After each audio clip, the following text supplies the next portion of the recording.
If you're a content creator, you are posting imagery to your social platforms as part of your marketing.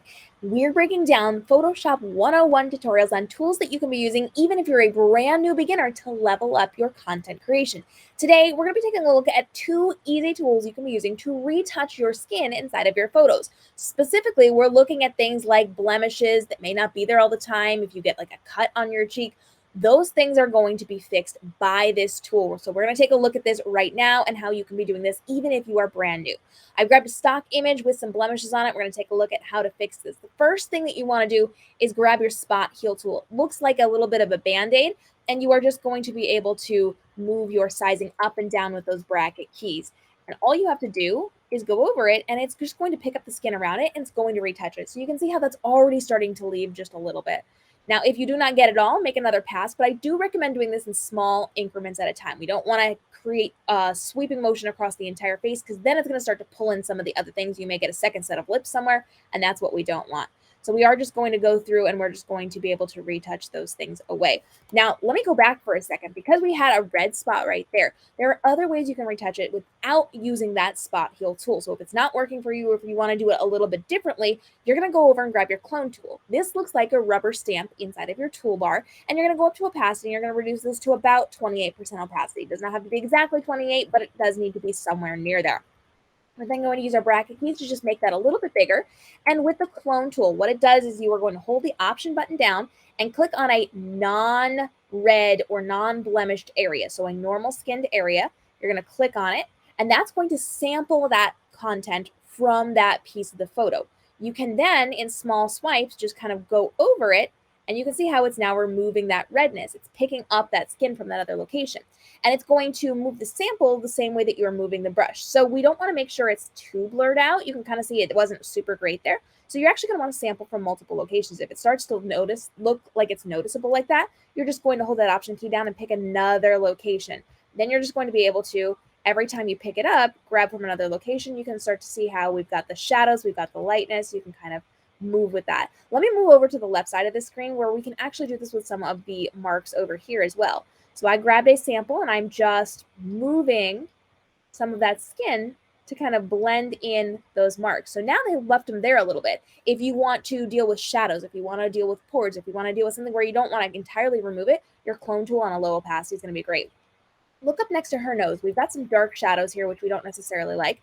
I'm going to sample a section from a little bit higher. I'm just going to kind of move this in.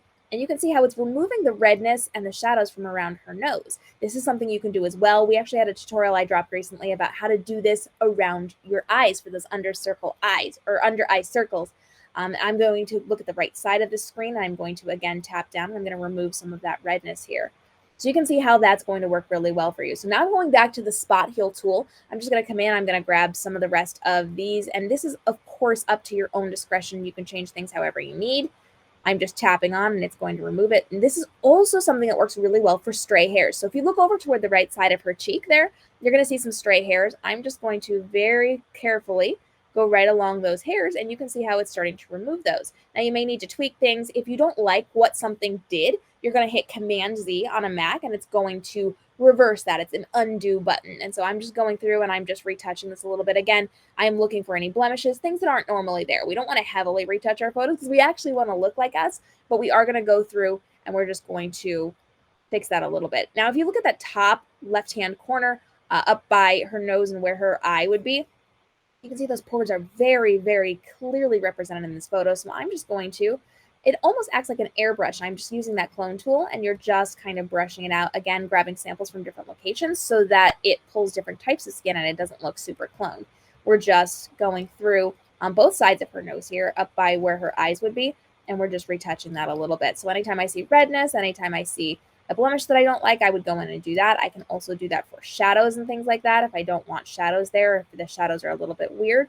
And we can talk about how we can add shadows and we can take away from shadows later on in another episode if you want to see more about how you can enhance the shininess of your hair, or we can tweak some of the skin and really give you a beautiful contoured look. We can talk all about those tools and resources as well, but that's a very easy way for you to then be retouching this. Now, another thing is if you look under her chin, she's got some fine hairs there. We've got a little bit of that peach fuzz. So you can use your spot heal tool or your clone tool to come in and you have the ability just very, very tiny little strokes, and you're just going to be able to do that. In fact, I might even zoom in a little bit so we can see a little bit better and have a more refined edge for this.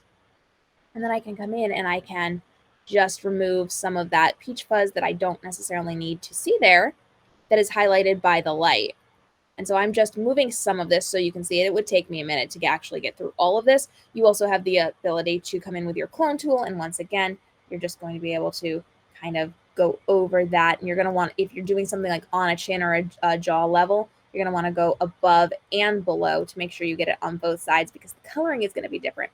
You can even tap it with that clone tool if you need. And you can see how that drastically reduced it. I would spend a little more time doing this if I were actually retouching this photo, but this is just a tutorial for you on how you can be fixing up those blemishes on your skin. Now, clearly she's got some more things going on here, which we can work on. We could actually come in and get that little dot off of her lip. We can kind of get some of that little crease by her nose, all of those things. That's a very easy way for you to use this tool to then retouch your face. So you can see very clearly how we had our before and our after photo. Let me just add in our before so you can actually see it, and I'll toggle this back and forth.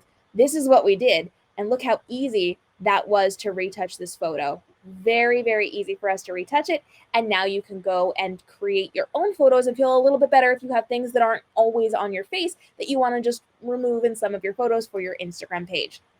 So if you have questions on this, go ahead and drop those down below. And if you have something that you're trying to work on for your graphics for your social media, be it photo retouching, photo editing, creating quote graphics, working with text on screen, drop those questions in the comments down below as I am teaching you how to be doing this inside of your business, whether or not you understand Photoshop.